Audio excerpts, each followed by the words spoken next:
So as we close in on the Iowa caucuses, Senator Bernie Sanders is facing criticism from two high-profile Democrats. CBS News political correspondent Ed O'Keefe is following this story and has the latest from Des Moines, Iowa. Ed, what's behind this criticism?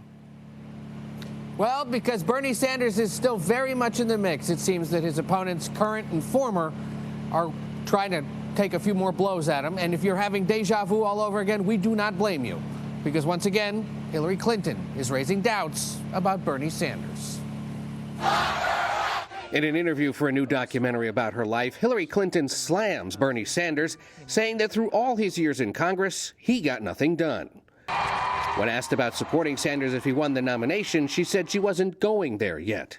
But Clinton attempted to walk that back later, tweeting she would do whatever she could to support the Democratic nominee. Back in Washington, Sanders tried to brush off Clinton's criticism. Look, right now, today, I am dealing with impeachment. Meanwhile, two people actually in the race, Sanders and former Vice President Joe Biden, are once again feuding. Sanders had apologized to the former vice president after one of his supporters called Biden corrupt in an op-ed circulated by the Sanders campaign. I'm sorry that op-ed appeared to me. Did you make an apology? I accept his apology, and I accept it for what it was. That seemed to end it. But just hours later, the Biden campaign released this. Bernie's negative attacks won't change the truth. The Sanders campaign responded, leaning into their attack that when Biden was a senator, he was open to cutting benefits. When I argued that we should freeze federal spending, I meant Social Security as well. Other contenders urged their opponents not to get sucked into fights. The risk I believe we cannot afford to take is to adopt the same Washington-style mentality of political warfare that we've come to expect from our politics. So that's Pete Buttigieg right there at the tail end of your piece. How are the rest of the candidates responding to what has been unfolding, the sort of spat that we've been seeing? My favorite response yesterday, Anne-Marie, was Andrew Yang, who tweeted, "It's 2020, not 2016."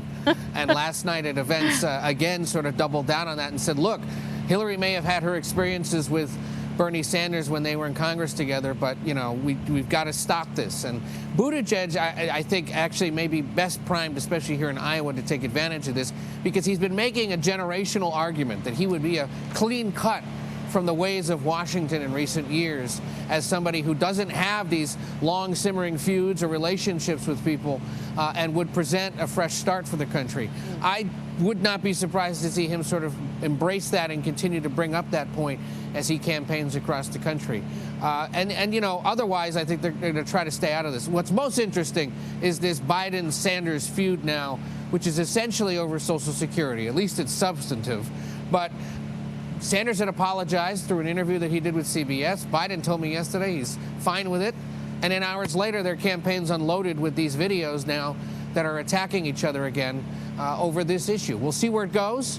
But remember, this is pure politics. Sanders and Biden are at the top of the heap, along with a few others, and they're just simply trying to break through. Yeah, it's almost like the campaign and the candidates are like good cop, bad cop. Like the campaigns are the sort of playing bad cop, and then the candidates come out and try to smooth it over. So speaking of the ad, in response to the Biden ad, the Sanders campaign released a statement saying Joe Biden just released the first negative ad of the 2020 Democratic primary. Can we categorize it as a negative ad? Is that true? And you know, how have candidates and the way they interact in the primary this go around, how does it compare to past races? Oh, this has been a far more civilized exchange between candidates than we've seen in the past. We've been waiting to see them sort of literally take the gloves off, although in this weather I wouldn't recommend it. Whether we characterize this as an ad or not is kind of in the eye of the beholder, because I don't think Biden is planning on buying actual advertising time for this. These are both sort of online videos now that are circulating. Problem is, in this day and age, people are getting a lot of their news and consuming a lot of their politics through social media. So in essence, it would count. And is it the first negative one? Again, that is also in the eye of the beholder. But clearly now, Biden, despite accepting the apology, is doubling down and is willing to take it to the mat with Bernie over this issue, which again, in a state with an aging population, in a party where Social Security is sort of a, you know, sacrosanct issue, they're clearly going to fight over it. So Politico is reporting that the Sanders campaign told staffers not to even make any comments about Clinton's comments about how no one likes Bernie Sanders. how is the campaign trying to deflect this recent attention? I think the way Sanders handled it yesterday and the fact that his campaign remained mostly silent about it is an indication that they're trying to let Clinton say what she said and otherwise remove the focus. They would much rather be having this fight with Joe Biden.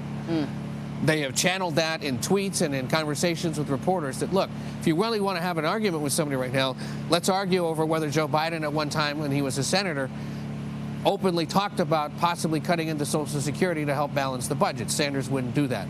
Part of the reason the Sanders campaign doesn't want the focus to be on what Hillary Clinton has to say about him is because he knows that in a party that is still stung by her loss to Donald Trump, conversations about women candidates, women in politics, or Clinton's accusation that he festers a culture that allows his supporters to aggressively attack his female opponents is something he does not want discussed, because female support, women voters, are going to be critical to anyone's win for the Democratic nomination. Good observation, Ed. Thank you very much.